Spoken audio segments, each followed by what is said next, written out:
cheat meals and cheat days. So we've heard it, we all know about it, and it is talked about all the time when it comes to getting some relief and some relaxation away from, streamlining on our fitness goals and eating a certain way.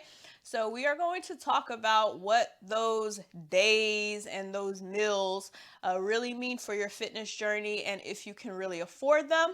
But before we get into that, I am Tiffanie, certified personal trainer, nutrition specialist, and your body snatcher. And this is Snatch Chat. So the whole point of this channel is to give you some nutrition and workout insights, and also to do it in a way that it's sustainable, that you don't feel like you're on punishment, and to really save you time from wasting your efforts on a lot of these things that are not going to work for you. Okay, so definitely subscribe to the channel if you're not already. And go and get your freebie. I always put one in the description, so it will include some workouts and some other nutrition insights as well as habit change things. Okay, so definitely go check those out. But we're gonna go ahead and get into this cheating. Okay, cheating is what everybody's calling it. I will first start off by saying I don't like the terms cheat days and cheat meals.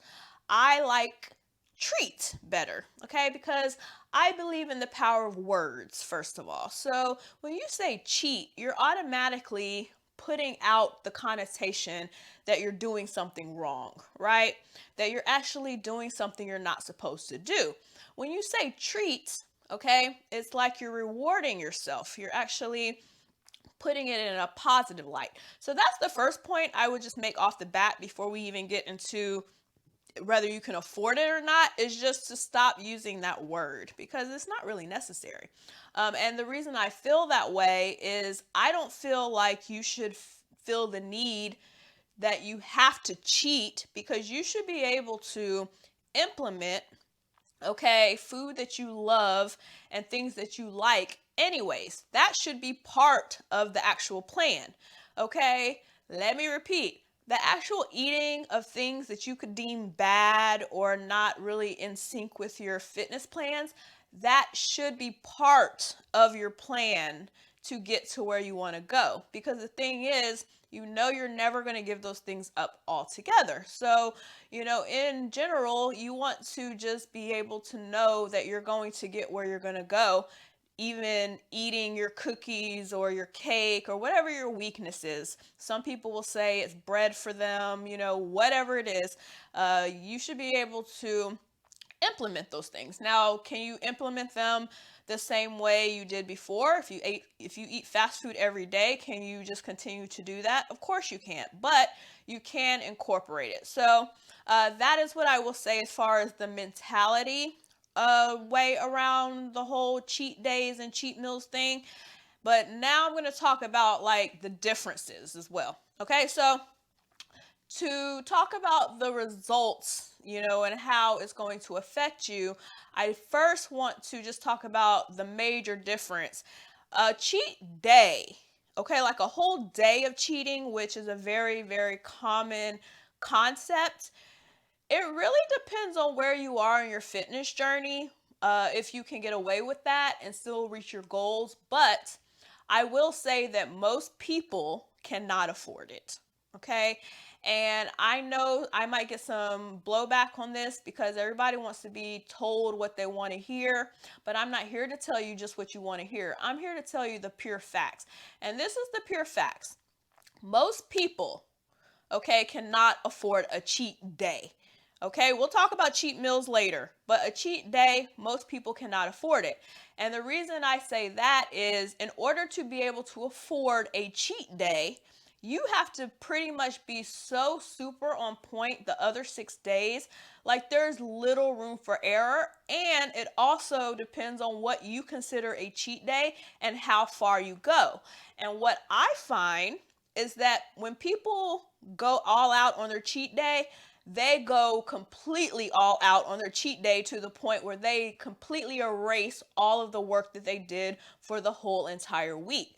And that is possible. So as I always say, it's all about calorie count. So, if your goal is to hit a deficit every day or to do an average deficit, you can eliminate 6 days of effort by just going over completely, on the seventh day.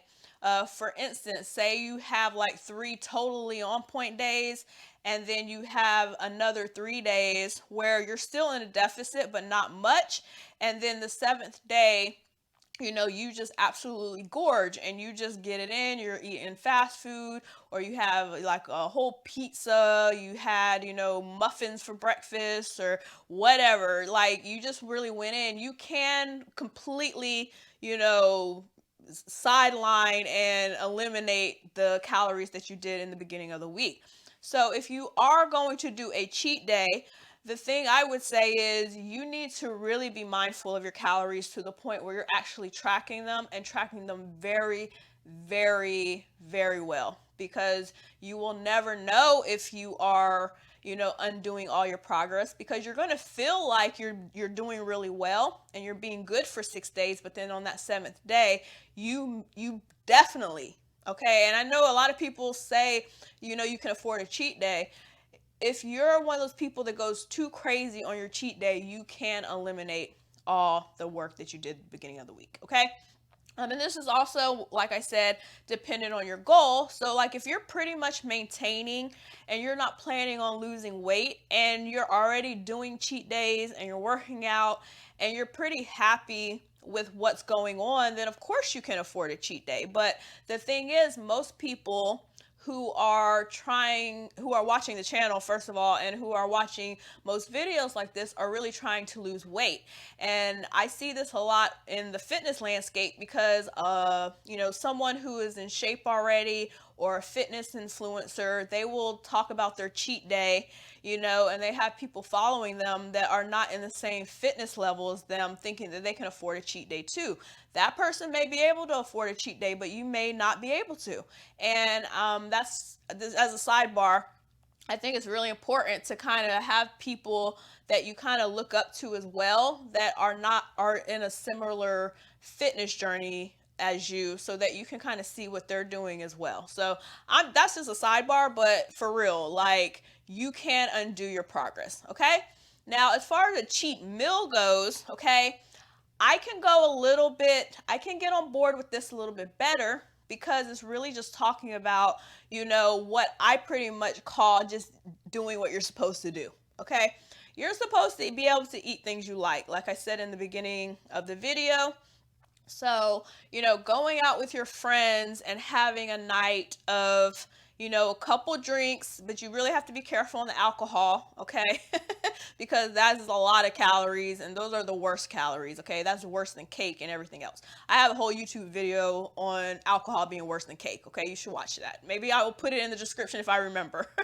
But yes, you should be able to enjoy your food. But again, one of the best ways to be able to do this freely and with confidence is to be able to log your calories and to really understand what you're doing, so that, if you're going out on a Friday night, you can kind of plan for that and know that Monday through Thursday you're going to do certain things and eat a certain kind of way, so that when Friday comes, you can be a little bit looser with that meal at night. And then also during the day on Friday, maybe you can eat a little lighter, or kind of, overcompensate for what you're about to do for that Friday. But the truth of the matter is that fitness is a sacrifice, okay? And anyone telling you anything differently is wrong, okay? Because you have to sacrifice something to get something new, okay? And that being said, as you know, I'm always about making it as enjoyable as possible, so you don't want to feel like it's a punishment. The trick there is to learn to really implement things and to cut back. So, like, if you're doing fast food 6 or 7 days a week, and you want to get better at that, you change it and say, okay, I'm only going to let myself eat it 4 days a week to start. You don't go from 100 to 0, you just kind of cut back on it. Okay, so overall, I think that's pretty much the gist of it. Okay, no, Okay, most people cannot afford a cheat day.